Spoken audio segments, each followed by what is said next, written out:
welcome back to Beyond the Veil Tarot and Astrology. My name is Candice Marie. Thanks for joining me. I'll be your astrologer today. Happy Tuesday. First of all, I hope your guys' week is off to a great start. I put together a fun video for you guys. We're going to take an in-depth look at Mars and Venus's trek through the sign of Aquarius. As many of you guys may already feel it, Mars is already there. Mars is already in Aquarius, but Venus will be following pretty soon. So I want to give you guys my hot takes on some of the aspects with this particular transit, especially the Mars-Venus conjunction. Appropriate, right? We're kind of coming up on Valentine's Day. So many of these transits will be ranging actually from today, February 13th through March 11th, 2024. Make sure you check the links in the description, but also you can find all of the dates for these particular transits there as well. So if you want to make a list of them, just click that underneath the video and you'll be able to see them for your notes. I'm titling this video, Make Love, Not War. If you guys like my content, you want to see more of it, make sure you click the bell button below so you're alerted as to when I have new videos on the channel. We're here every Tuesday, Thursday, Friday nights, and Sunday mornings. Bringing you guys what's going on with the cosmos, a combination of tarot, the Sabian symbols, and Western astrology. All right, so in honor of Valentine's Day, okay, and full disclosure, also like my schedule is kind of crazy trying to get all of the various transits that are going on in the next week. I decided to kind of bundle what's my usual transit video with Mars and Venus together. And I thought that was perfect for Valentine's Day, kind of talking about coming together, unity, love, romance. But also I did this primarily because we're going to see so many similar aspects. As many of you guys know, all the planets going through Aquarius have to meet up with Pluto. They'll face a number of squares between Jupiter and Uranus. And it's kind of complex to digest trying to understand these two particular transits separately. It's going to make more sense if I bring them together. So I wanted to do a 2-for-1, taking a look at Mars and Venus through the sign of Aquarius. Now, obviously, the title of this video is Make Love, Not War. And this will make sense as I kind of get into some of the various aspects with the Mars-Venus conjunction. But if you've heard this phrase, the phrase actually originated as a popular slogan during the 1960s counterculture movement, particularly associated with anti-war protest against the Vietnam War. Now, more or less, it encapsulates the sentiment of promoting peace and love as an alternative to violence and conflict. And that's really what Venus and Mars coming together is all about. Now, this slogan emerged within a broader context of the social and political upheaval of the 1960s, characterized by widespread opposition to the Vietnam War, civil rights activism, and the rise of the hippie movement. It reflected a growing feeling among young people that love and compassion and nonviolent resistance were preferable to military aggression and anything associated with war. So this phrase kind of embodies the idea that fostering connections, understanding, and empathy between individuals and communities is a much more constructive and humane approach to resolving conflicts than resorting to warfare and violence. It became a rallying cry for peace activists as a symbol of the broader cultural shift towards nonviolence, social justice, and a cultural revolution during the turbulent 1960s. It's a powerful, statement. I think it's an enduring slogan, obviously. And it continues to resonate with those who advocate for peace, social justice, and a rejection of violence as a means for conflict resolution. So I think it's really, timely now with just what's going on in the world. We're going to see that these conjunctions to Pluto can bring up some of the darker sides of both Mars and Venus archetypes. But what we're going to see is an opening up to actually working together once we get Mars and Venus moving side by side. So I hope you guys are choosing to make love, not war.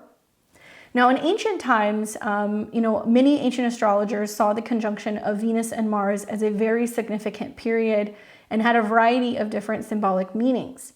Obviously, it depends on the tradition and the type of astrology that you have practiced, but I put together a short list of some interpretations from ancient astrology in particular that offered some insight into the conjunction of Mars and Venus.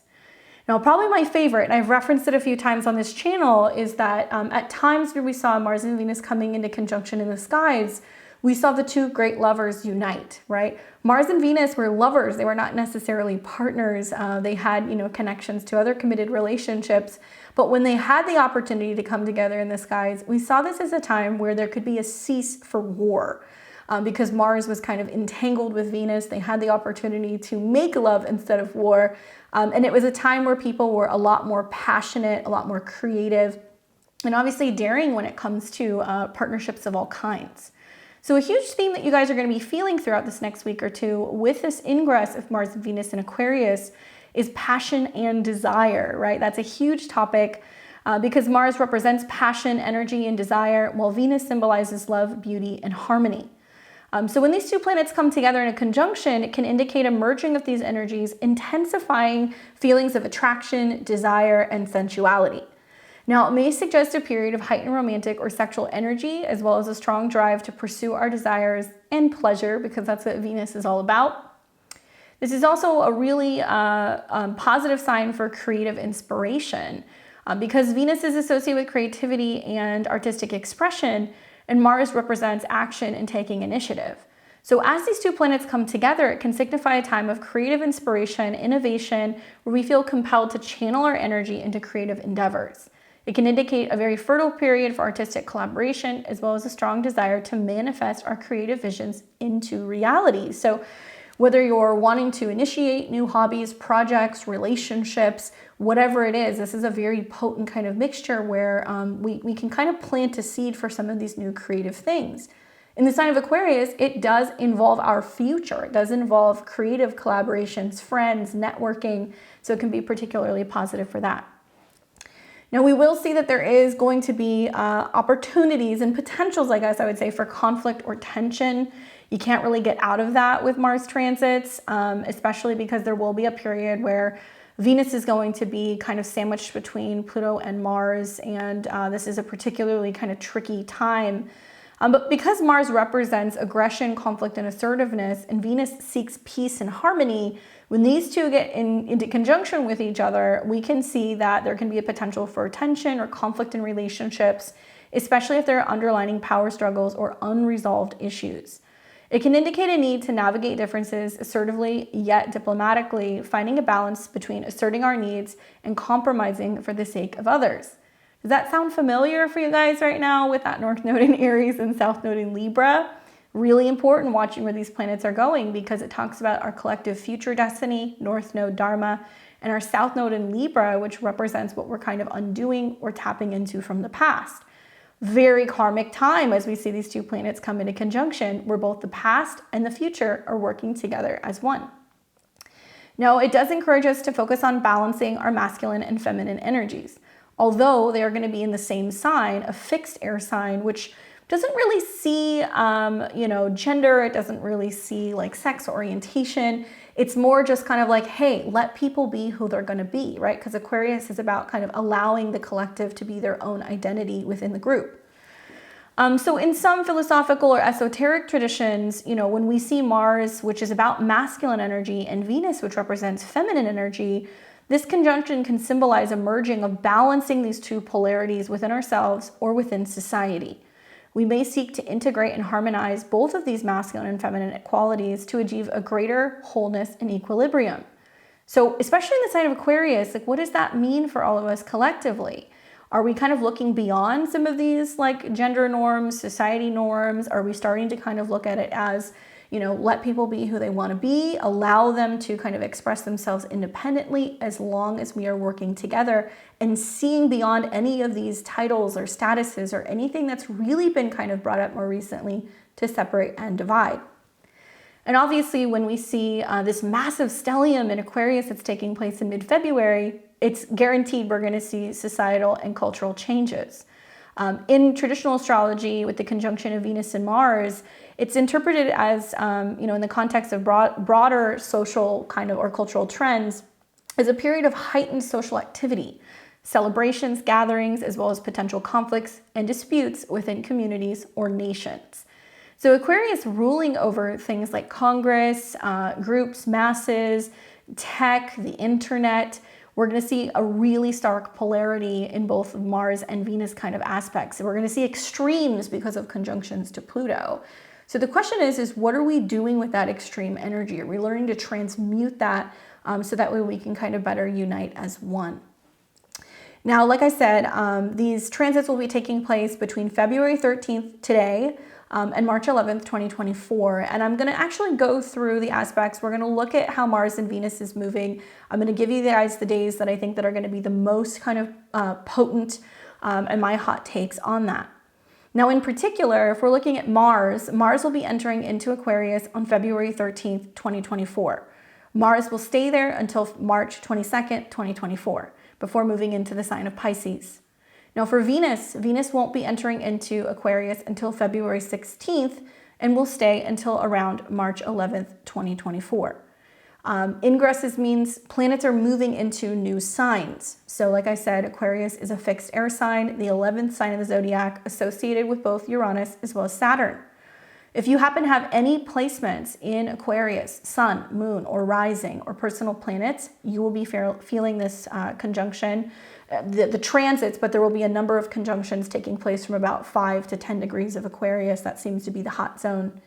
And the truth is I don't want to say this is affecting any one particular rising sign more than the other, because all of us need to be responsible for knowing where Mars and Venus is at all times, because when they make aspects in the sky, it's really kind of pointing us in the direction of the North Node. So at some point we'll see some sextiles between these transits in Aquarius to the North Node in Aries, helping us get on the path of our purpose, our desires, reaching our goals, and also setting us up for a lot of fresh starts in the spring of 2024.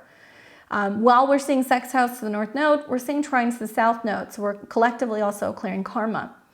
But those of you guys who have personal placements in Aquarius, you might feel this a little bit more strongly. Equally, if you're a Venus-ruled chart, so if you're a Taurus or Libra rising, Venus being on the move is really important for you as well, especially considering Venus's meet with Pluto and a conjunction to Mars, which is going to be very important for you. And if you're a Mars-ruled chart, like an Aries or a Scorpio rising, this is important because you're going to be seeing your chart ruler on the move, making a change into a different sign. And special, I guess, mention for Scorpio as well, because Scorpio, the modern day ruler is Pluto. So seeing Mars and Pluto coming into conjunction today and tomorrow, big energies. So if you don't have, Aquarius, Taurus, Libra, Aries, Scorpio, placement, it still is important because Mars and Venus are connected to the nodes. Now, I want to talk to you guys a little bit about Mars and then Venus in this particular sign. Aquarius, like I said, being the 11th sign of the zodiac, and it's fixed air, ruled by both Saturn and Uranus. Mars in Aquarius, it encourages us to take action and be unconventional and innovative, which means that we can make sudden changes in our goals or find that we're being redirected or being almost like guided or incentivized by groups of other people. Now, individuals with this placement notice probably that they're drawn to like activism and social causes, group activities that aim to bring change and reform. So as Mars goes through the sign over the next few weeks, there's a focus on collective movements and efforts towards advancing humanitarian or progressive ideals. You may feel compelled to join together in pursuit of a common goal or a vision for the future. And like I said, Mars rules the North Node, so you want to be looking at not just where Aquarius is in your chart, that's where the action is taking place, but it's lending energy to new beginnings in the areas of Aries. I feel like Mars in Aquarius can inspire rebellious and unconventional movements that more or less kind of like challenge traditional norms or authority structures. And there may be a desire to break free from constraints and pursue individual freedoms.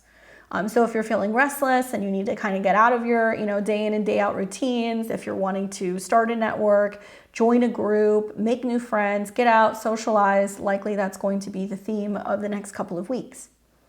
Now, when we think of Venus in Aquarius, Venus being the planet of love and harmony, beauty, socializing, this fosters movements that celebrate diversity, equality, inclusivity. There may be a focus on promoting social justice, diversity, and acceptance of people regardless of their differences. It's kind of like going to a party and seeing a total mix of the types of people that are there, right? And all of these people which may have different styles and different relationship preferences, they come from different walks of life. Everybody's still able to kind of socialize, engage, and like have a good time. So it can be particularly positive actually having Venus in the sign.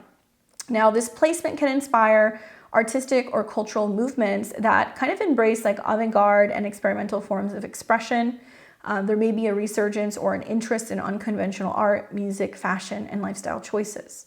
So while Venus is in Aquarius, it'll be encouraging us to prioritize friendships, right? Platonic love, not necessarily romantic love. Love for our friends, for our community, and collaborations with like-minded people. So we might find that we're coming together for social reasons to support each other's goals, our dreams, our aspirations, fostering a sense of camaraderie and a shared vision for all of us. Now, kind of looking at this under the lens of the connection to the North and the South node, right? Like I said, we've got the North node ruler and the South node ruler of Aries and Libra working hand in hand and making some pretty positive aspects in the sky in light of the squares to Uranus, which, yes, will shake things up. But when we think about this North node in Aries and the fact that the North node is ruled by Mars, like I said, the North node represents the direction in which the collective is going. So if you're looking at the chart now, we've got the moon coming into conjunction with Chiron in the North node. So we're kind of tapping into that. What do I need to be initiating? How can I be more courageous? How can I take more action type of vibe? Today is a very important day.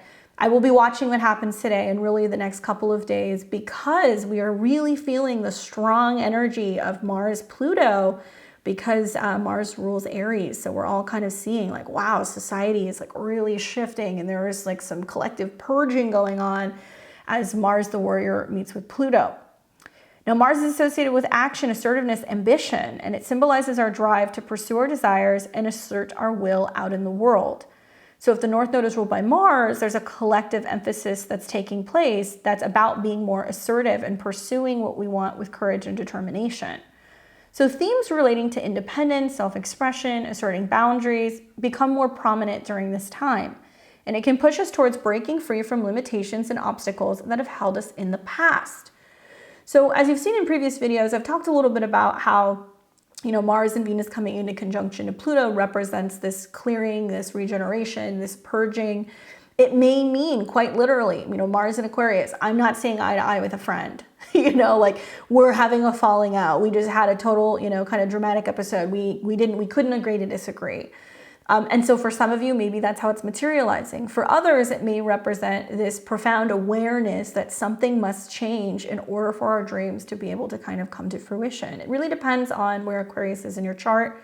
I will keep reminding you guys, if you listen to my February horoscopes, I take you guys through the 12 rising signs and I show you quite literally where this is happening. So it can be a really great companion video to this so you can really take a look at it and see where this is playing out in your life. But when I think about the Mars-Pluto conjunction, I think about the fact that this can go one of two significant ways. The positive may be the fact that we are energetically willing to kind of take this much more courageous, banding together, working together, to solve crisis kind of theme. Or what you're going to see collectively or within, the internet or, out in society, you're going to see people getting angry. You're going to see violence. You're going to see people who could potentially be particularly ruthless. I look back in time and we have not seen this conjunction at 0 degrees of Aquarius for a very, very long time. We've never had this in our lifetime. So the fact that this conjunction is happening at a potent 0 degrees of Aquarius, the most raw form of this particular sign, tells me that, it's going to go one of two ways.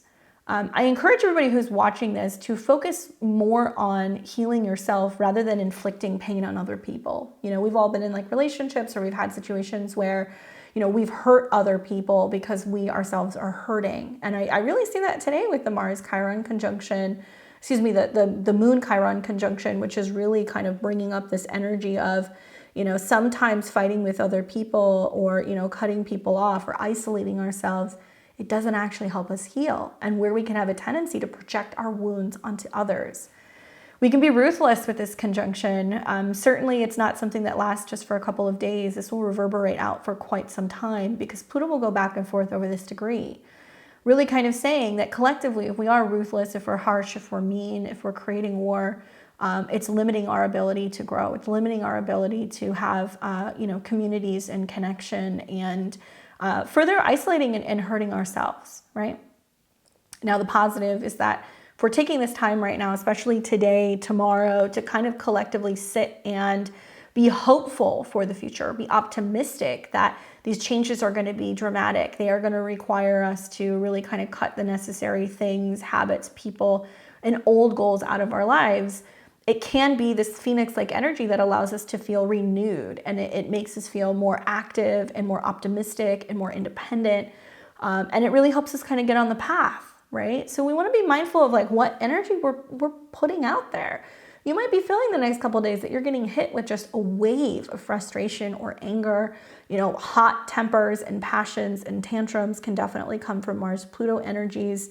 But really that energy is where we're feeling it collectively around us. And so it's our job to say, you know what, I'm transmuting that. I'm not going to like pour gasoline on the fire, right? Now, when I think about the South Node being in Libra and that connection to Venus, you know, South Node being like past habits, patterns, karma that needs to be released or integrated in this lifetime. So the nodes are always moving. We're going to see the North and the South Node in Aries and Libra until the beginning of 2025. That connection with Venus on the South Node is associated with like karmic love, relationships, harmony, beauty, and values. And it symbolizes our desire for connection, pleasure, and enjoyment of life. So with the South Node being ruled by Venus, there is like this collective tendency to dwell on the past relationships, patterns of behavior, attachments that no longer serve our growth. So themes relating to codependency, seeking validation from others, overindulging in pleasure likely will arise. And this can really show us where there is a need to reassess our values and relationships to ensure that they align with our growth, with our truest desires and growth. So the reason why I say that you will see the past and the future working together is because, well, Venus rules the past, Mars rules the future. They come into conjunction with Pluto. Pluto basically says to them, here's the deal. I'm giving you a really powerful opportunity, a really significant few days in time where if you are willing to transmute the past, let go of the pain, forgive the people, not carry the grudge, make up or decide that you're ready to kind of start over, then, you know, you're capable of doing that. I will help you do that. And Pluto can sometimes bring fear, trauma, pain, right? That's kind of the name of the game. So it's going to be interesting to see how this kind of materializes. I do feel like Pluto is the final stop. So some planets coming into conjunction with Pluto can represent, you know, this is the end of the job. This is the end of the financial, you know, situation. This is the end of the relationship. And is that moment where we really kind of rip off the Band-Aid and we acknowledge the fact that in order to really grow, right, especially because this is all coming into superior squares with Jupiter and Taurus, in order to really grow and have more stability, have more richness, have more abundance, we have to be willing to kind of set something free, release it.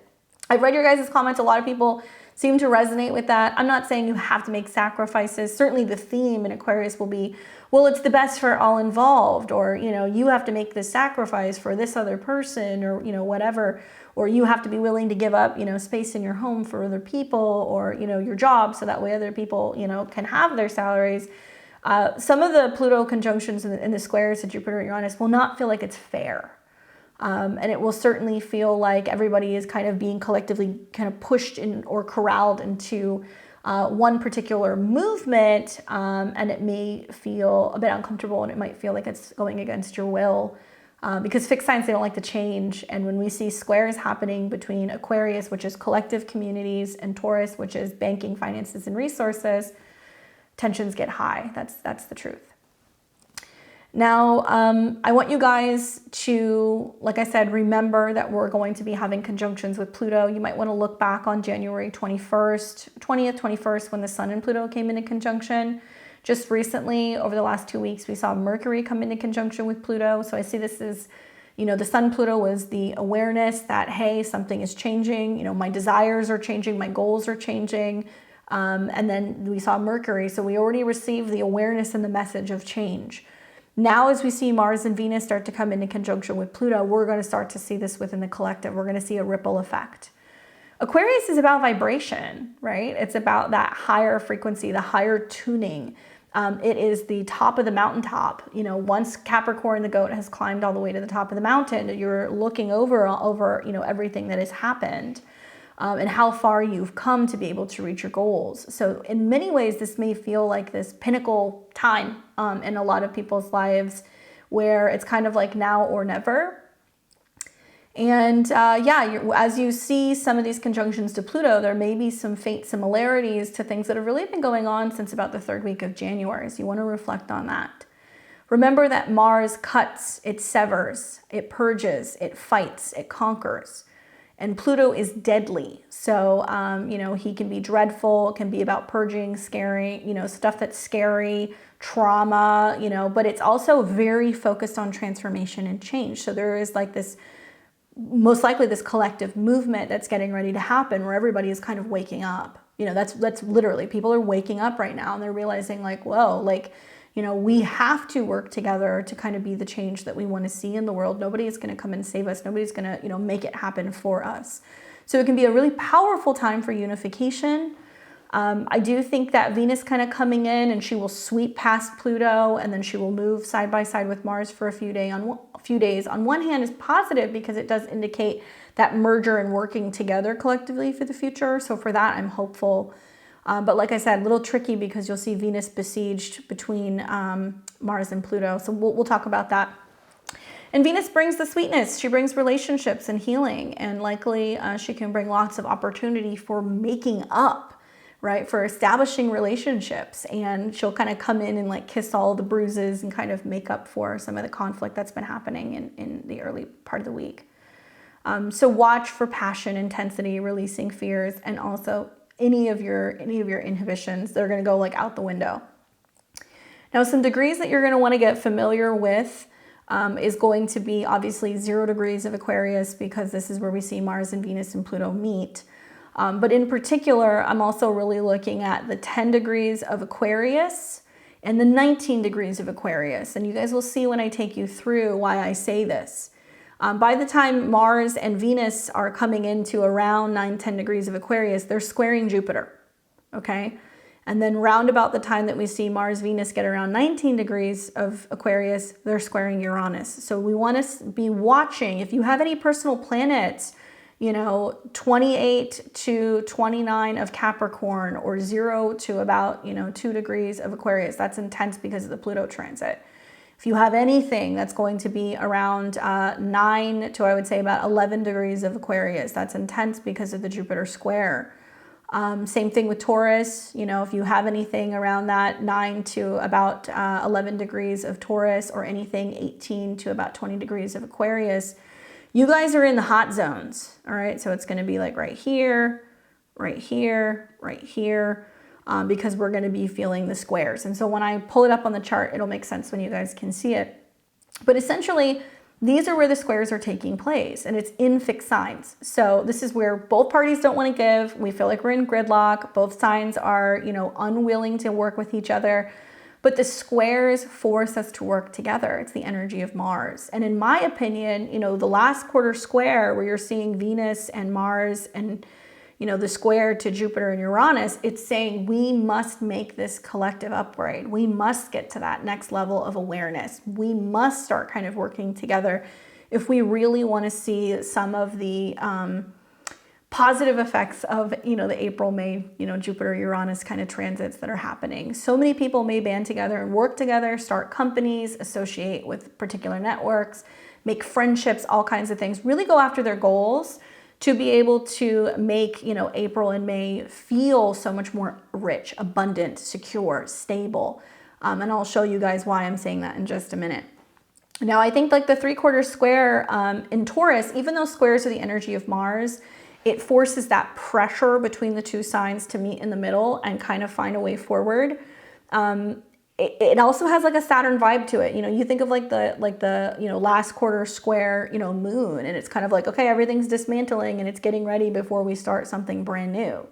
So whether this brand new situation is coming for you, during Aries season when we have the real astrological new year, or it's really kind of manifesting more in April going into May, some of the things happening now are going to have really big impacts physically and financially on what's going on with food, resources, our planet, our earth, consumerism, physical, tangible goods, all of these Taurus related things in the spring.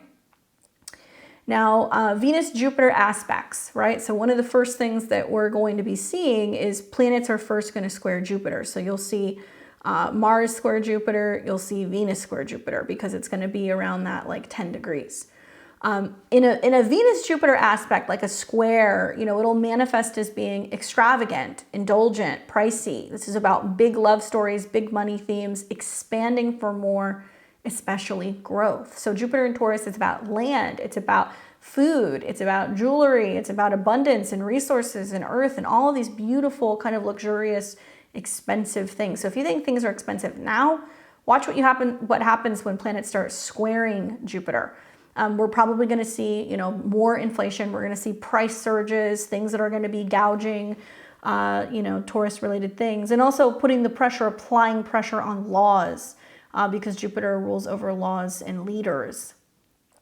Now, when we see Venus coming into square with Uranus, a little bit of a different flavor because, Venus is about keeping the peace and harmony, and Uranus is saying, like, screw that. I want freedom. I don't care at what cost it comes from. I don't care what changes I have to make or how that impacts me physically or financially. I just want to break out and want to be free. So when you see the Venus-Uranus aspects, this is where, in some ways, love can conquer squabbles. I do feel that. It's just about adjusting and making updates in relationships.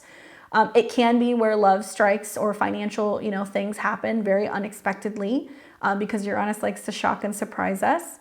But really, this is about the need for change, growth, improvement, switching things up with your personal style, doing something different for date night.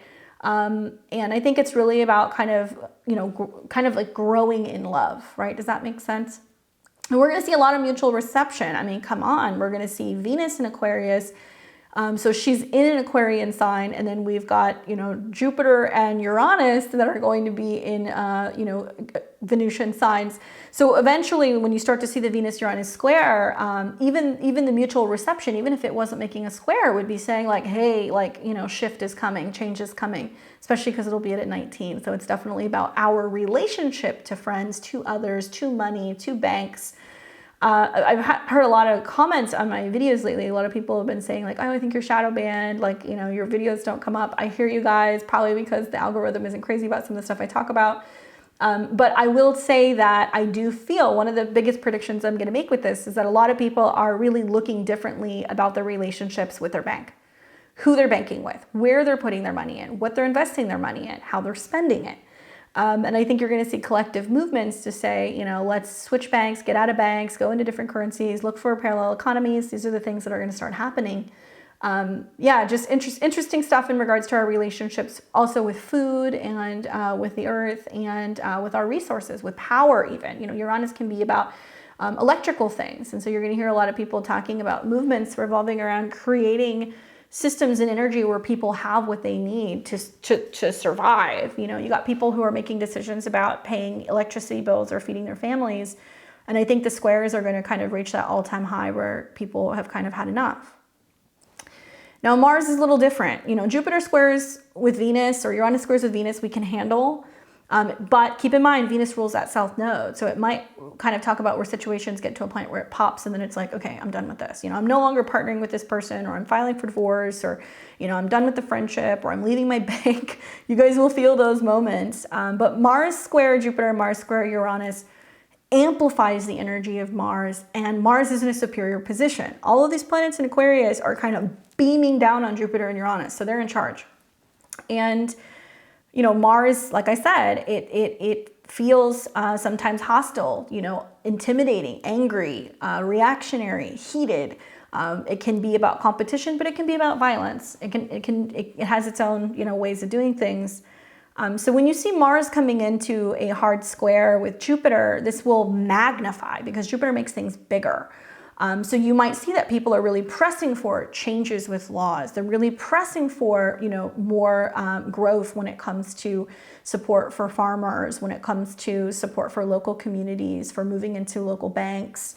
So that might be one way that plays out, but you want to watch for forced growth, bravery, learning from challenges, big drive, competition, but coming together to grow something. So crowdfunding, hell yeah.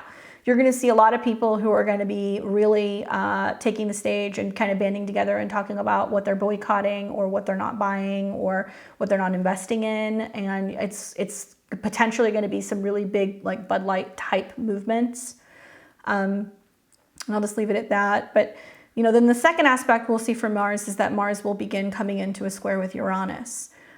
So that is a little bit more of a wild card. That will definitely be heated. That can be explosive, overheating, meltdown, shortages, outages, burnout, and also like some real crazy people type energy. When you have Mars, which can quite literally be about actions that groups of people are taking, or panels, or decisions being made by Congress. And the effect that it has on the little people, Uranus and Taurus could be the farmers. It could be people who are homesteaders, people who are living off the grid and they're trying to be more independent. You're going to start seeing that like there is movements to try to keep some of these people from doing that. I don't think that sounds so crazy, but definitely it's a time where you don't want to be going toe to toe with people, especially with stuff that could be bringing up weapons or stuff that's heated or things that can explode.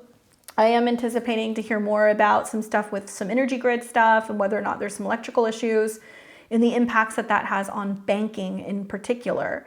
As I've said in previous videos, if you don't have a little bit of extra cash or food or water, then now's a really good time to do that. Not just because of price gouging that might happen or surges or outages, but because it makes me feel like you're going to see enough people in some areas that are going to get so agitated that there could be looting, there could be stuff like that happening. So I don't say this to spread fear, but I've learned the last couple of years with these squares, this is generally the kind of stuff that we see happening. So get familiar with these degrees, okay? I'm going to take you guys through the trek. So I'm going to talk to you pretty much about February 13th today through the beginning of March. We're going to look at both Mars and Venus. So it might be a little different than the videos that I usually do, but I'll let you know what planet I'm referencing and where it is in the skies, okay? So we're gonna start with today, February 13th, Mars enters Aquarius. So Mars has been here probably since like late last night, but as of the time that you guys are waking up, Mars is here. So remember, like I said, Mars being the ruler of the North Node, the moon is in Aries and it's coming into conjunction with Chiron and the North Node. So it's picking up of that energy with Mars. The Pluto conjunction isn't going to happen until tomorrow, so there's a little bit of time, but it's close enough to really feel that edge, Even I noticed it with myself earlier today. Woke up totally fine, but I kind of noticed, I was like, wow, I'm kind of like on edge. Like I feel like there's some kind of like agitation or like pressure. And this kind of eerie feeling that's like, ooh, like the other shoe's about to drop. Like I just have this feeling. And so if you're feeling that right now, you could be picking it up off the collective because Aquarius is about what's in the air, right? So it's also like much about frequencies and vibration. Here's my recommendation. Go and listen to some binaural beats. Put on your headphones, take a walk, take a nap, do some meditation. We want to neutralize this vibration. And as crazy as it sounds, I really feel like we're all kind of getting hit with a lot of frequencies. So the more that we can be actively becoming aware of that and going like, okay, we're transmuting it, the better. We're going to neutralize anger, fear, hostility, agitation. And it really just takes a little bit of an awareness about how to do that. Air is about sound. It is about sound bowls. It's about vibration. The reason why I like binaural beats is you can choose the megahertz that you want to listen to, and listening to it while you're laying down or resting or meditating can have a huge shift in your auric field. Can heal things. It can change your emotions, your energies, all that stuff. Something I recently got into, and I've been learning a lot about that and like tuning forks and other things, and finally bit the bullet and decided to get a Rife machine. So I'm really excited for that because I know that it'll be so helpful for a ton of different things, but especially in terms of choosing the frequency and the vibration and working with that to be able to shift my auric field. So I'll keep you guys updated on how that goes once I get it. But really we're becoming aware of that intensity, that energy. But Pluto coming into conjunction with Mars is insanely focused. Remember, Pluto is crisis. So with Mars going into Pluto, it can represent some kind of need to jump into a crisis situation and handle something, very, very abruptly. And what I think about this is just a collective amount of immense power. And what we're ending or cutting or removing, and being mindful not to go zero to nasty really quick, because this energy can be very, very ruthless if we're not aware of how to wield it properly. Now tomorrow on the 14th is when you guys are going to see the Mars-Pluto conjunction, and it's going to come into conjunction still at 0 degrees, but it'll be right at 0 degrees in like 46 minutes-ish. So this is going to be literally like late at night. I'm on Central Time, so it's going to be right around a quarter to midnight, but late at night. So I'm watching what's going on, you know, tomorrow evening into, you know, even like Wednesday morning. Just having looked briefly at, you know, Twitter and some stuff with the news that came up yesterday. You guys are watching this on the 13th, but yeah, hearing about like more airstrikes in Gaza, basically in the midst of the Super Bowl, right? Not surprised that this stuff is kind of going on. Very significant with the Mars-Pluto conjunction. I also feel like we're going to be hearing more about what's been going on in Chile with some of these quote-unquote fires. I'll leave it at that. But Mars-Pluto destructive fires, literally Aquarius is energy. It's beams, right? Mars can be lasers, especially in the sign of Aquarius. So go do your research on that stuff. But I think that that's going to be picking up a little bit more in the collective, where people are kind of putting the dots together and they're like, wow, it looks kind of like what happened in Lahaina with what's going on in Chile. Now, on the 14th, we will see this conjunction, like I said, you know, on the 13th late at night, kind of going into the 14th. So you might start to kind of see this bleed into Valentine's Day, but that conjunction will be happening late tonight, going into tomorrow morning. And then Mars is going to start to separate with Pluto. So as we get into the 14th, that separation is happening on Wednesday, and then it's starting to kind of move away. But don't lose sight of this like massive stellium in Aquarius, okay? Like mid-month, we're going to have Mars, Venus, Pluto, Mercury, and the Sun all in the same sign. Wild. All right, so then on the 16th, that is when we are going to see Venus enter into Aquarius. Look at this crazy stellium. I mean, it's just wild. So Venus moves into this particular sign as well. So if you guys notice here, we've got Mars at a 2, Pluto at 0, and Venus at 0. So they're all still within a 2-degree orb. They may not exactly be conjunct, but they're all still kind of playing off of each other. At the time where Venus moves into Aquarius, we're going to see that the moon is going to be trining, okay? And Mercury rules Gemini, so we're kind of aware of, you know, some kind of public speculation, conversation, information, something is kind of brewing. Usually with the moon in Gemini, there's a lot of, you know, sharing, tweeting, communicating, emailing. So I'm really watching how the moon at 0 degrees midday on the 16th will trine Venus in conjunction to Pluto. So what do I think about this? Well, this is about opening up to our collective fears, making room for healing. Endings and beginnings, especially of relationships. You know, Mars coming into conjunction with Pluto has this more kind of like action, power, cutting, severing, but Venus-Pluto can be more about obsession and fixation and deception in relationships, or, you know, people being extra rebellious, especially in Aquarius, and doing things that are outside of like the norm in relationships. For some people, this can feel like the nail in the coffin, like literally, you know, Venus-Pluto transits can definitely indicate that there is some kind of something emerging, some secret or something that's taboo in relationships with friends, with partners.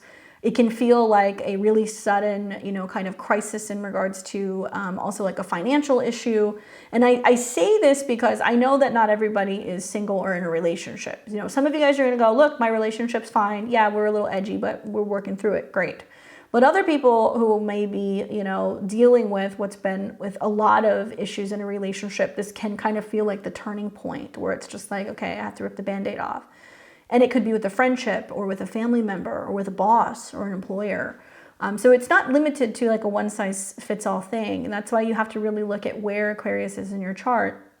I feel like the Venus-Pluto at 0 degrees does, to me, feel like if we are willing to tend to the wound, if we are willing to open it up and heal it and talk about it and share it, and really, you know, come to terms with the fact that we do need to make some changes maybe in our relationships or our values, it's only then that we're better prepared for the future. But yeah, it can feel like a critical moment. Now, for me, you know, this is where things get a little tricky. So from February 17th through the 22nd, I haven't heard anybody else talking about this. You're going to hear a lot of astrologers go, Mars and Venus are conjunct. It's amazing for love and parties. And like maybe there is going to be a lot of partying and overdoing it because, well, it's going to square Jupiter. But in the final days of like Rome and other ancient empires, when like shit was hitting the fan, people were drinking and partying and watching their sporting events and their gladiator games and all that stuff when shit was hitting the fan. So I'm cautious of like, people who are like just completely overdoing it, just living life very indulgently, like it's literally the last days of Rome. Because that's kind of how this square feels, that things get really good right up until everything kind of goes off of a cliff. Anyway, make note of the 17th to the 22nd of February, especially if you're a Venus ruled chart. So if you are a Taurus rising or a Libra rising, these periods are likely going to feel very intense for you. And I'm going to tell you why. Venus will be besieged between Pluto and Mars. So we've got two malefics. Usually in, Hellenistic astrology, traditional astrology, it needs to be a Saturn-Mars kind of conjunction. But in this case, I practice modern astrology, so I see Pluto as a malefic. So let me show you what I'm talking about here. This will start on the 17th. And every time I use that word like besieged, I think of like something out of like, I don't know, like Captain Hook, like stealing Wendy and taking her away. I think of like some like pirate situation where like Pirates of the Caribbean is like stealing the girl and holding her at, like at sword point. But quite literally, that's what this is. Recently I saw on social media, I think it was somewhere, I believe it was in Florida. There was like a migrant that like literally, held a woman and took a woman and was holding her with a machete. And unfortunately, it turned deadly, not for the woman who was kidnapped, but I think two officers had to take the guy out. I mean, literally reminds me of this situation. Perhaps maybe this will be trending more over the next couple of days on the internet. But literally Mars being that sword or knife point, and then Pluto is a deadly situation, and then Venus is the woman in the middle. So in traditional astrology, a planet being besieged, right, by malefics, it essentially means that it's hemmed in and surrounded by malefic planets, typically Mars or Saturn, but I'm using Pluto in this case. So, for me, this represents obstacles and challenges.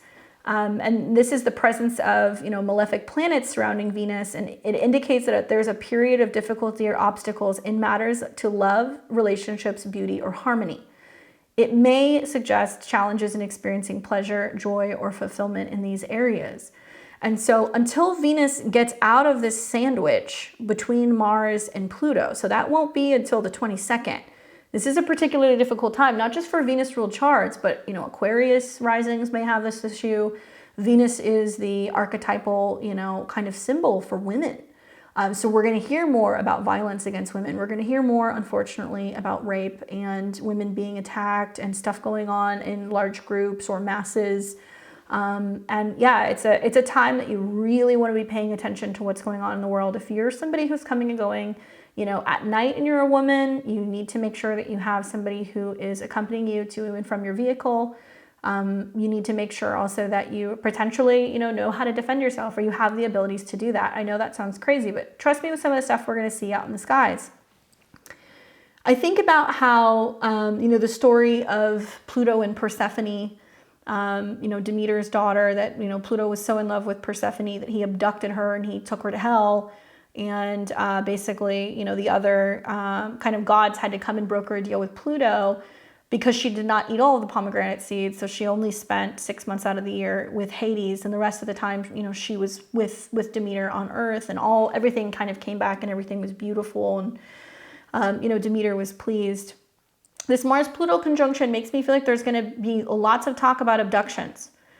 Stalkers, people who are obsessed, people who may be following people, stuff particularly connected to the internet, messy, three's a crowd type situations and love triangles that, turn out to be dangerous or very destructive, especially in friendships, things that are, playing out quite literally on social media, that kind of stuff as well.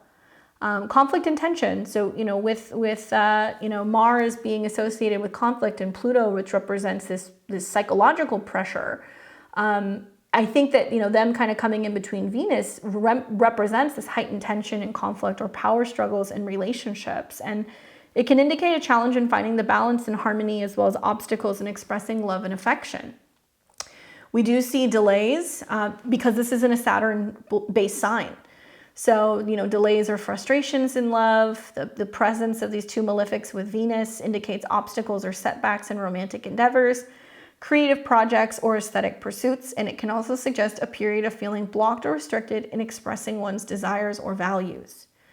Timing comes up a lot for Saturn-based placements. So I think of people being like, oh, it's just the wrong timing, or it's too late, or it's too late for us now. And so you might hear some people who are kind of saying like, time's up. We've spent too much time going back and forth in this situation, or timing being critical in a way in regards to relationships. Watch for opportunities for learning and growth, because despite the challenges, the besiegement basically is seen as an opportunity for growth, especially when it comes to relationships or friendships.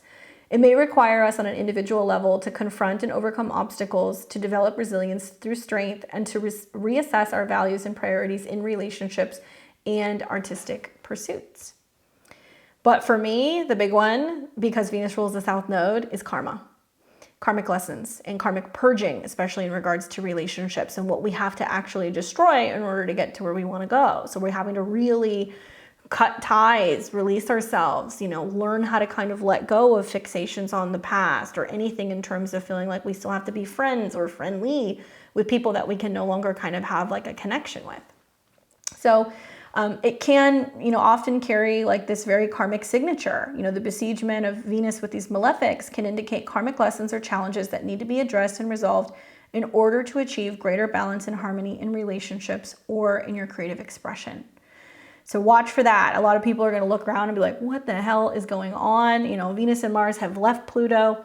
It's because Venus is kind of being held captain by hook, I think, in this several day period.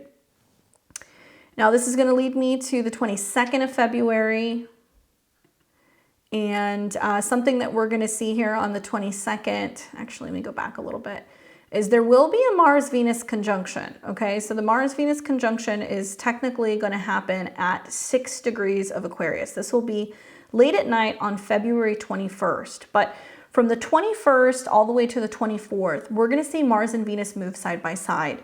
Venus is actually going to pull ahead of Mars. So she's going to get out of that sandwich position. She's going to be able to work collectively with Mars in a way that isn't so kind of intense and confrontational.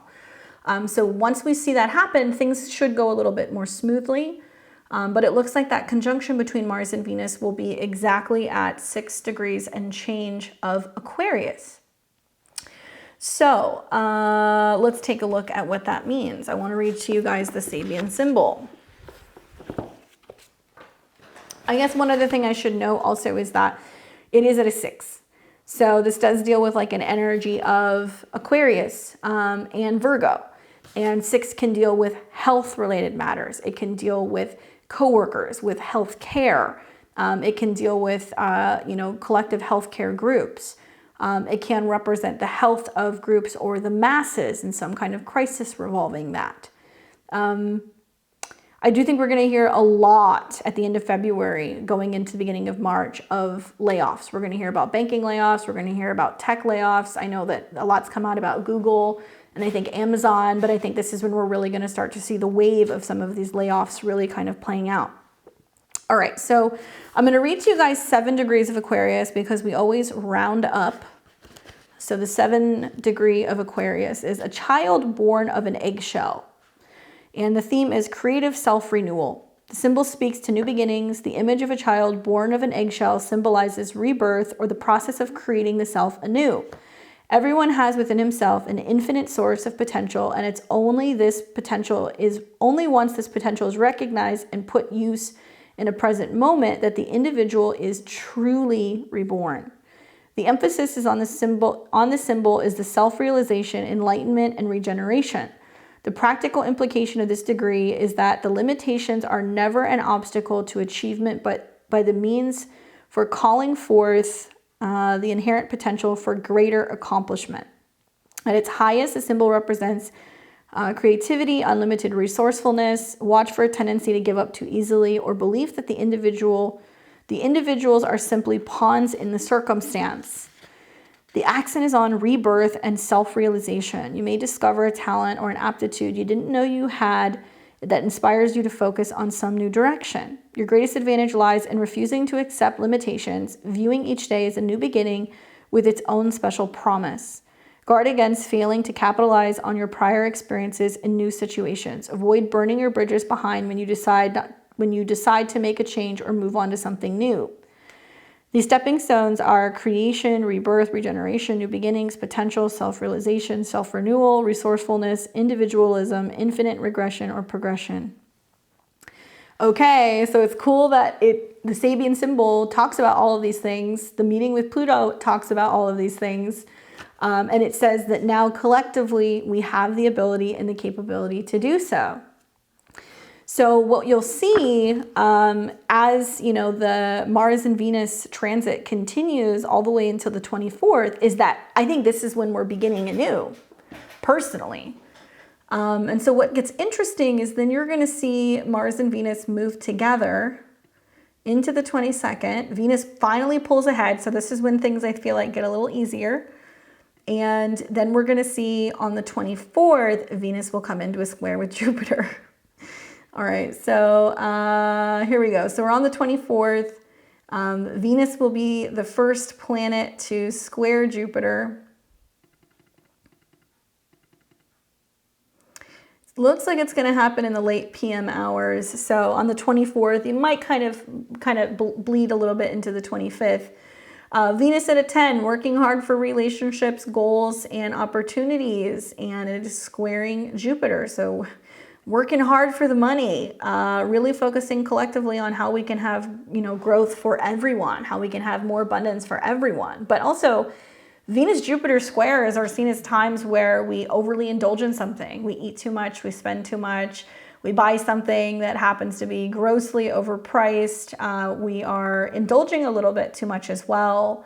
That's something I would watch for. There's some other stuff that's going to be kind of brewing in the skies. Obviously, this will be right on the heels of a full moon in Virgo. So that's the next video you guys are going to get from me on Thursday. So I'll save my spiel on that. But a Jupiter-Venus square in the midst of a full moon that's, in conjunct Venus and trine Jupiter, this is where we're going to probably see some of like the big shifts, the big moments kind of collectively where people are starting to realize the physical and the financial implications of some of the things that have been kind of snowballing our way through this last year or so. I would be really, I'm not going to say cautious, but like this is not a day that I would be making any purchases. This is not a day that I would be spending an obscene amount of money. I would be really cautious about what you're doing with your money. And also it's a time to really look at where your values lie. Taurus is about your values, not just what you own or what you possess, but like what are your beliefs revolving around wealth and, resources and stability and, your views also on maybe your spending habits and what it is that you're wanting to change, revolving around your relationship to stuff. That's something that's going to come up a lot here as well. And what's interesting then is we're going to see on the 26th, and this is of February.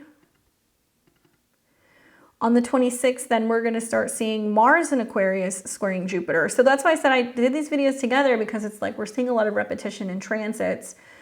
So some of these things don't need to happen the very day that I'm telling you. You're kind of probably already feeling, come the 14th, you're like, oh man, here comes that wave of change. But then we have Mars squaring Jupiter, okay? And so Mars ruling the North Node. It's interesting that we're going to have a South Node moon transit trine this at the time. So this is when we're really breaking off. Maybe we're breaking away from something. Could be relationship-wise. It can be, just kind of feeling out of sync or out of balance with something. But then we have Mars square Jupiter. So this is that energy where I said we can feel more reactionary, more upset, angry, reactionary, but also we can feel more willing to kind of get on our soapbox and like tell people what we should be doing. The rebel spirit is still very alive and well, even though at this point in time, at the end of February, we're in Pisces season, right? So it's not as like peaceful and serene as you think. Mars and Venus is in Aquarius, 12th house to all of this Pisces energy. So it's kind of saying something is stirring within all of us, kind of even in our dreams or behind the scenes or other things that's kind of going on with us kind of collectively. And some people are going to kind of respond to that kind of like rebel call, and other people are going to kind of want to hide and they're going to retreat because we have so many planets in Pisces. I would say this is a day to watch for tempers flaring, watch for feeling pressured to do something with your money, invest in something, to have an impulse buy or an impulse spend. Where this square is definitely uncomfortable, you want to work with the moon trine Mars and Venus and kind of take note of what's changing in your relationships to people or things. And for me, one thing I really loved about some of the squares that has happened to Jupiter and Uranus in the recent months and recent years is that I've seen a lot of people who go, there's not enough money in the world to buy me off. You know, you can't buy my integrity, Jupiter.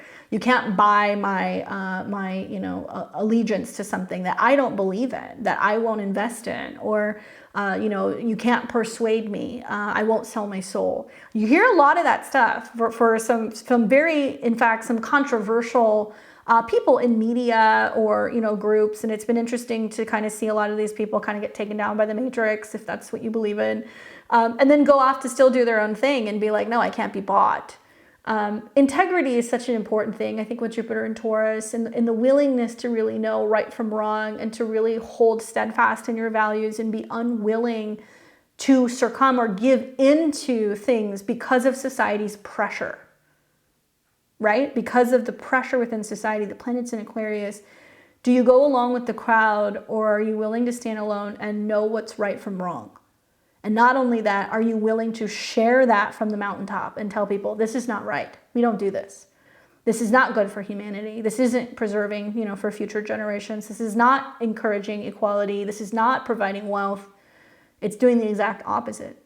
This is where we're going to kind of sort the boys from the men with some of these squares. And we're going to see some people who are going to break in ranks, literally within the military, who are going to break in ranks within, politics.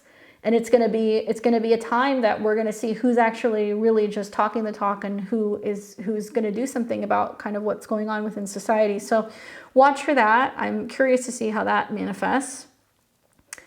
The nice thing is that once we're getting into like the 28th, then we're going to start seeing Mars coming into a sextile, starting to come into a sextile with the North Node. Not quite. Oh no, excuse me. Venus is sextile the North Node. Okay, so on the 28th, Venus will sextile the North Node. So through the newfound opening up to friendships, goals, relationships, networking, we are now supporting who we're becoming, our self-healing, what we're doing. So that can be a really uplifting time where the support from others helps us kind of feel more confident and be more aware that we're healing our own wounds. And in the background, we've also got Venus trine the South Node. So we're kind of making peace with what we're actually releasing and letting go of. So we're working on clearing that karma. Then we're going to see on the 3rd of March, then we have Mars coming into a sextile with the North Node. Okay, so then the actions that then we are taking, or the goals that we're going off of, or the initiations that we're having into this new awareness about collective movements is inspiring us to be more active, to be more courageous, to be more independent. It's such a weird, like the energies are so weird to me that you see all of this showing up. And then in the background, it's like, oh, Sun's conjunct Saturn and also Mercury and Neptune. Like I quite literally feel like there's going to be some stuff going on at the end of February, beginning of March, where you're going to have some people in society that are like, I'm not getting involved. I don't want to say anything, or I don't want to go out there, or it doesn't feel safe. I think of like the goldfish, Pisces kind of swimming behind, the plant in the fish bowl that's like, let me know when it's done. And then you have some other people that are like, hell no, I will not shut up. I will not be quiet. I will not sit down. I will not stay at home. I will not do what's best for my security. Nope, I'm not doing it. And like literally cannot be contained. And so it's the energy is like so polar opposite.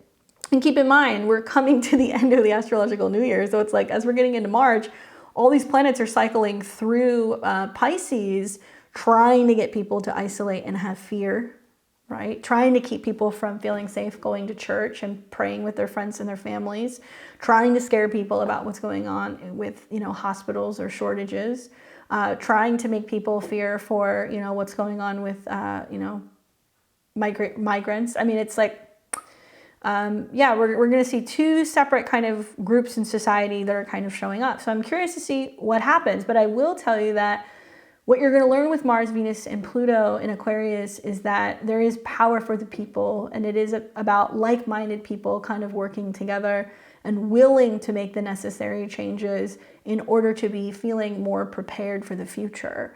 So when I talk about parallel economies, I think about people who are like, you know, trading with their neighbors, or people who are like saying, well, I've got this, you know, side hustle or this side hobby. I'm not completely reliant on a 9-to-5, or people who have literal skills that they could be teaching and kind of showing to other people as a means to be able to kind of make more of an income and more resources. We're going to see that the people who are more independent and self-sufficient are the ones who are less likely to feel like they have to succumb to some of the, I think, future draconian things that are going to be coming personally. So then we get to the third, and well, it's kind of happening on the second and the third. I take that back. At the same time that Mars is sextiling the North Node, we see Venus that's squaring Uranus. And so this square happens early in the morning, and it's at a 19, okay? So South Node ruler, Venus at a 19, so it's relating to relationships, partnerships, you know, marriages, spouses, you know, committed relationships. Venus is squaring Uranus. I think you're going to see, like, and I think any committed relationship, married couple, man and woman, man and man, woman and woman, whatever, doesn't matter, who may not always see eye to eye about resources, how money is being spent. You know, people who are, you know, families that are living on one income from a partner that's working full time and supporting the rest of the family, and the tension that can arise from, well, whose is what, and how do we spend it, and how much do we have, and what needs to be saved. Or even in this day and age, two working individuals that are trying to find a way to pay down debt and cover the bases, and also, like, you know, live the life that they need to live. Tension within relationships because of money. Literally, this is the tension. Now, what's interesting is that, you know, Venus and Uranus, they have a mutual reception, right? So Venus is in a Uranian sign, Uranus is in a Venusian sign. So not just the square, but also the fact that they're saying the same thing. Yes, we need to elevate our goals. We need to elevate, you know, our relationships, our friendships. We need to raise our awareness about what's going on, you know, out in the world economically or financially. And that inspiration that may come through friends groups, or, you know, networks or groups that you belong to online. Something I've just been noticing a lot. And I was telling my husband this the other day. I was like, it's really crazy to see how many, like, people who are really hardcore into Bitcoin, who are like all in, and they're saying things like, oh, I'm selling my house, and we're all like moving to this other country while, you know, the whole run happens in the market. You know, nobody knows. I'm not giving you financial advice. I'm just telling you what I'm reading. But I was like, that's so amazing to see some people who are just like so sure about something that they're like, yes, we're making this move. And it reminds me of this square. Hey, we're uprooting, you know, stuff in our life and our family and our relationship, and we're selling things, and we're getting out of Dodge because we, you know, look at it as a sense of the science and the math behind Bitcoin. And they believe in it so much that they're like, yeah, we want freedom. So we're willing to sacrifice everything, the house, the car, all the nice things, living in America, right? To go to potentially a third world country and to kind of live cheap and to be more independent, because they see the value in that, because they believe in a system that could potentially give them that. That to me is the epitome of the Venus-Uranus square. It's redefining what it means to be free. And freedom does not mean having a new car. It doesn't mean having a big house. It doesn't. No, people are realizing that actually the way that things are going right now is that there is less freedom because we are kind of inundated with things. And that is the square between Aquarius and Taurus. It's when you free things up, you create that space, you're spending less, you're consuming less, you're, you know, downsizing, whatever. Things that in this day and age, a lot of people don't want to do. We're learning to become more self-sufficient, and that in itself kind of releases a lot of that pressure. That's really what's creating freedom. And so maybe we're going to see more people kind of realizing this and waking up to this, I would assume. But this is also the day where you're going to see that there can be a difference of opinion about money. There could be a tiff with a relationship. It is a superior square, so Venus is kind of coming down on Uranus. So past relationship squabbles can come up. Past issues with, you know, problems are still continuing to resurface, and we're having to kind of work through it. Then we get to the 9th, and then Mars will come into a square with Uranus. Okay, so similar pattern. So now we have the North Node ruler squaring Uranus, and I think it's going to be felt because look at this. It looks like on the 8th, as the square is coming in, the moon is there. So the moon's between Venus and Mars. So we're feeling the intensity, I think, around March 8th. And then it looks like on the 9th, yeah. Will it be the 9th? Let's see. No, it'll be, yeah, the 9th around 1951. In the afternoon hours, this is when Mars squares Uranus. Okay, so for me, looking at this new moon coming in, where the moon's going to go through Mars and Venus and Saturn, where there is this sudden awareness out in the world that there is energy issues, technical issues, issues with the internet, problems with power, and it's going to come into conjunction and then it's going to square. I'm looking at this new moon in Pisces because that's going to be one hell of a new moon. And the moon's got to go through all these planets which are squaring Uranus and Jupiter, by the way. They've already squared Jupiter, but you know what I'm saying. It's the impact that it's having on the financial system. People keep talking about, oh, you know, banks busting or whatever. The truth is like whether you're listening to like, you know, somebody who specializes on the economy or an astrologer, nobody knows. We study patterns. We look at graphs. We look at reoccurring themes to get an idea. But I look at this and I go, definitely this would be a time where we're feeling the crunch with Mars and Venus that's been in a square to Uranus, and then we're coming into a new moon. Yeah, I could see that. That, you know, the second half of March, in my opinion, looks a little bleak right before we get to Aries season. And then we get hit with retrogrades and eclipses and people having to be more independent and self-sufficient. But that's for another video. Watch for the Mars square Uranus for that overheating, meltdowns, energy issues, things that are being cut, lots of intention around needing freedom and pushing back against financial systems or pushing back against, you know, some movements that are kind of taking place. This is a very restless energy, and you want to watch because the squares to Uranus do promote anger, hostility, violence, you know, people kind of pushing back basically. So it's once again very, very polar opposite than all of this energy in Pisces, which is kind of mellow and calm and peaceful. But remember what they said, you know, beware of the Ides of March, right? Beware of the Ides of March. I think that was what the soothsayer said to Caesar prior to him getting stabbed, right, by the Senate, I think. But when we look at the 11th, where we have Venus will enter Pisces, which I think is a good thing. I would rather see Venus in Pisces personally. And there's going to still be a lot of planets in Pisces. So that's the last day that we're going to see Venus in Aquarius. But then we are getting into the Ides of March as we're getting into the 18th, 19th, 20th, and watch what happens here. Okay, so the very last days of Pisces season, the sun will be conjunct Saturn and Neptune.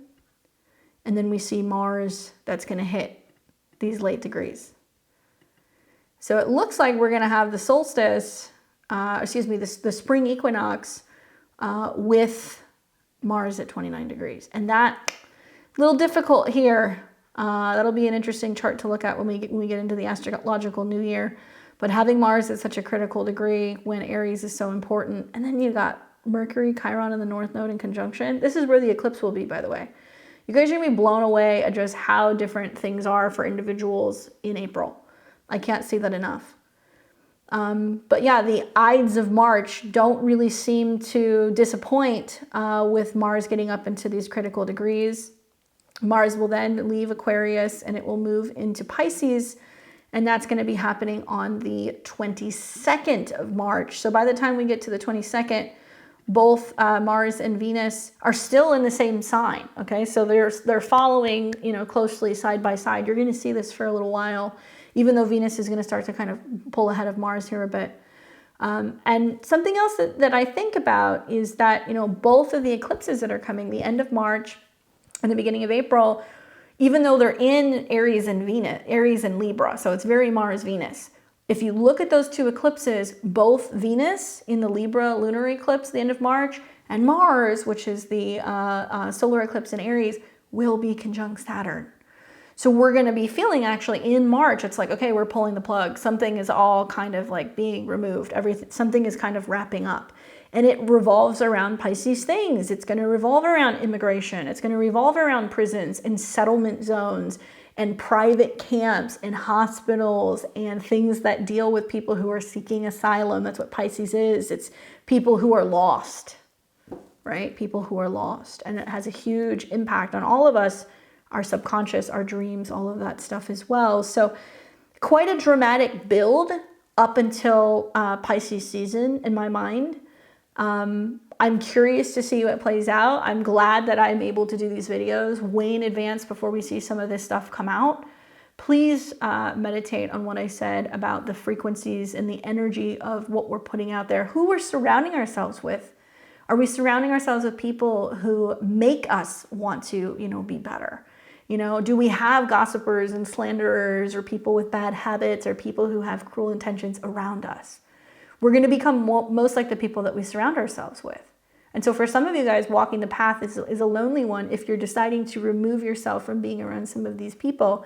But it can also be like a very empowering time if you're cleaning up a little bit when it comes to your social connections. Let me know, how are you guys feeling with these energies? What do you think about my interpretation? I'd love to hear your insights below. I always appreciate your likes, your comments, your shares. Let me know how this is impacting your chart, how you feel about what's kind of coming. Do you align with some of my views? Are they different? Leave me your comments below, and don't forget to like, comment, share, and subscribe. Any interaction with the channel really helps. Consider giving me a thumbs up or sharing this with somebody who's wondering what the hell is going on in the cosmos right now. Watch with those Mars, Pluto besiegement, okay, on Venus. Those particular dates also, I should say, not the best time to be pushing situations with relationships, to be making big decisions with money, to be doing any major cosmetic procedures either. Postpone until after that time. Trust me. Until next time, I'll see all of you guys very soon. Have a good Valentine's Day. Make sure you guys are making love, not war, and I'll catch you back here on Thursday. Take care.